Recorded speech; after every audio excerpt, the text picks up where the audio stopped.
జూబ్లీహిల్స్ ఉప ఎన్నికల్లో బీఆర్ఎస్ ఓడిపోయింది. విజయం కోసం తీవ్రంగా శ్రమించింది బీఆర్ఎస్. అయినా ఓటమి పాలైంది. ఓటమిపై పార్టీలో రకరకాలుగా చర్చ నడుస్తోంది. అలా చేస్తుంటే గెలిచేవాళ్ళమేమో, ఇలా చేస్తుంటే ఓడిపోయేవాళ్ళం కాదేమో అని మాట్లాడేసుకుంటున్నారు గులాబీ నేతలు. కానీ అందరూ ఒకే పాయింట్ దగ్గర వచ్చి ఆగిపోతున్నారు. అదేంటో చూద్దాం. Jubilee Hills BRS sitting seat. Greater Hyderabad లో రెండో సిట్టింగ్ సీట్ ను కోల్పోయింది గులాబీ దళం.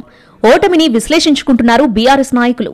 అధిష్టానం స్థాయిలో ఒక రకంగా విశ్లేషణ జరుగుతుంటే క్యాడర్ స్థాయిలో మరో రకంగా అనాలిసిస్ జరుగుతుంది.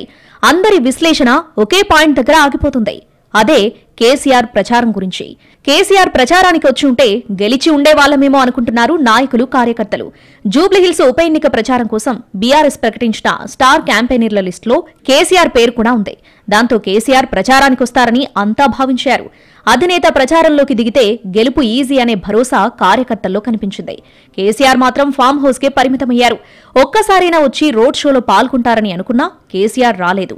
వీడియో సందేశమైనా ఇస్తారని పార్టీ కార్యకర్తలు భావించారు. చివరకు నిరాశే మిగిలింది. అయితే కేసీఆర్ కు జూబ్లీహిల్స్ ఓటమి గురించి ముందే తెలిసిపోయిందా? ఓటమిని ముందే అంచనా వేసి ఆయన ప్రచారానికి రాలేదా అన్న చర్చ కూడా నడుస్తోంది. రాజకీయ వ్యూహాల్లో కేసీఆర్ ను మించిన వారెవరూ లేరు. ఆయన మాత్రం జూబ్లీహిల్స్ ఉప ఎన్నికను సీరియస్ గా తీసుకోలేదనే మాట వినిపిస్తోంది. ఇదే విషయంలో కార్యకర్తల్లో తీవ్రమైన చర్చ జరుగుతోంది.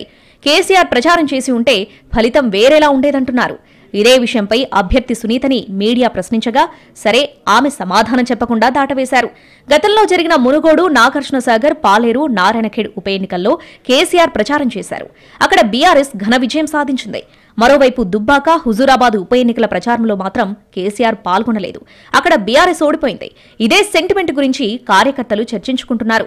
జూబ్లీహిల్స్ లో కేసీఆర్ ప్రచారం చేసి ఉంటే ఖచ్చితంగా గెలిచేవాళ్లమని భావిస్తున్నారు.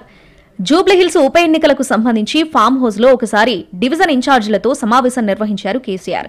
ఎన్నికల వ్యూహాలపై దిశానిర్దేశం చేశారు. ఆ సమయంలో జూబ్లీహిల్స్ ప్రచారానికి రావాల్సిందిగా కొందరు నేతలు కేసీఆర్ ను కోరారట.